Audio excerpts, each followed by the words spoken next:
Blood Meridian's Judge Holden is not some figure lost to history. Rather, he was a preacher, an explorer, a journalist, and a Texas Ranger that has a wide history of publications. And today, for the first time in YouTube history, I'm going to be revealing Judge Holden's true identity. And people have been starting to figure this out over the last couple of years, but it's never been put together in a cohesive presentation.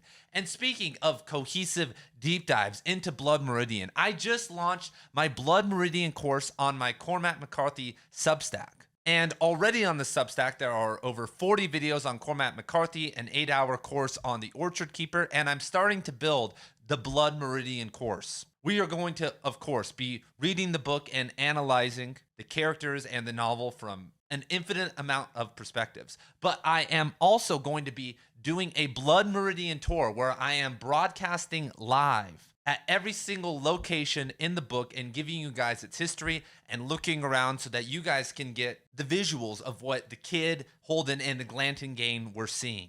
Also, in October, I'll be going to the Cormac McCarthy archive for 3 weeks and be specifically focusing on Blood Meridian and sharing everything I learn and find in the Substack. So if you guys want to support my travels and scholarship, I would appreciate it if $5 a month isn't an issue for you, that you go sign up for the course, because in my head, to cover all the locations across all of McCarthy's novels, it's going to take hundreds of days out on the road to find it all and get out there. So back to the identity of Judge Holden, whose real name was a Charles Wilkins Weber. And from what we know about Weber, he was a very talented individual who was above average intelligence and also an opportunist. So early in his life, he went down and was connected and was working with the Texas Rangers, which obviously helped him develop his prowess in terms of being able to fight and use guns and track people down that we somewhat see in the novel. But then after that, he returned home and started to study medicine. And once he was done with that, he entered a theological institute for a couple years. Is this all sounding familiar? A man that can fight, preach, and has a deep knowledge of the body.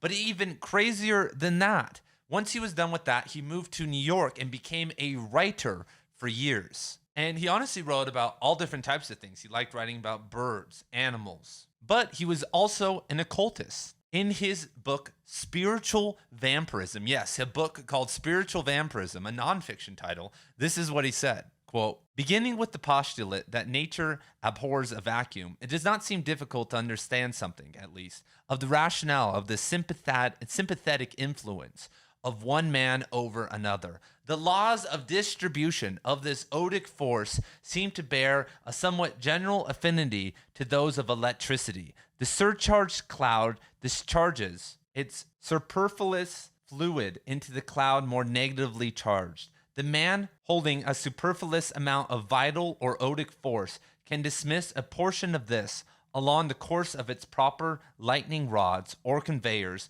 the nerves, into the organization of a being more negatively charged, or in other words, of a weaker man." And yes, this is the hierarchical conquesting philosophy that was starting to bud up and that has always been present in the dark occult. But who does this sound like, everyone? We're not even getting into the juicy stuff yet that makes this analysis a fact. Actually, hold up. Now, I better just drop a bomb on you guys, because I know there's some haters out there, The retention rate drops after 30 seconds anyway.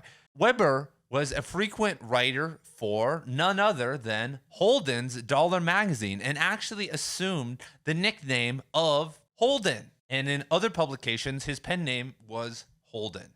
However, he didn't like all of this. This was not the life that he wanted to live. So in 1849, the year around Blood Meridian, he goes down to the southwest Colorado on a mining expedition, but eventually it fails because all of their horses, the miners in the expeditions, got stolen by the Comanches. And so when the Glanton gang comes upon Judge Holden in the novel, what was he doing? He was returning from a failed expedition for gold. And now, to make things even crazier, I'm going to connect some of the three main characters, White, Holden, and the kid, all to historical figures who had contact with each other. And so let's just start off with Weber. Let me just put this nail in the coffin for you guys. So this right here is a photo of Weber, speaking to some people. Right next to him is the sketch of Judge Holden from Samuel Chamberlain. Do these two guys not look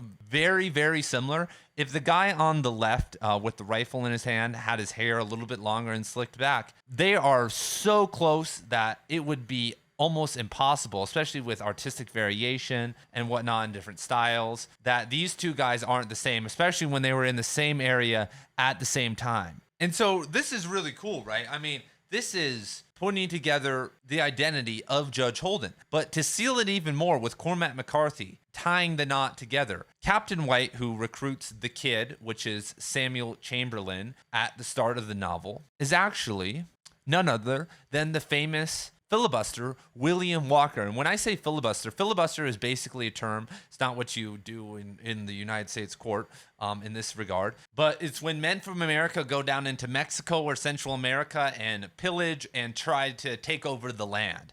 And Walker was from Tennessee, was also a journalist for a time, and was a part of secret societies that wanted the South to secede from the Union and take over the Caribbean and Central America to create this, whole new slave-owning world. And Walker embarked on a trip into Sonora in 1953. And this is, emulating Captain White's journey down there, and it was unsuccessful.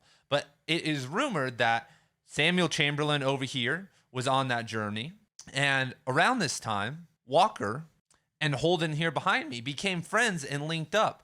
So much so that when Walker took over Nicaragua and became the governor there for a while, Holden or Weber ended up dying down there. And so all three of these characters are connected to each other in such a beautiful way. And this is some of just the beauty of what McCarthy's doing. He is taking these novels and personifying taking these accounts and these figures, changing some things up, and making it more of a storytelling experience. For instance, Captain White's head in the vinegar jar. That's a iconic part of Blood Meridian.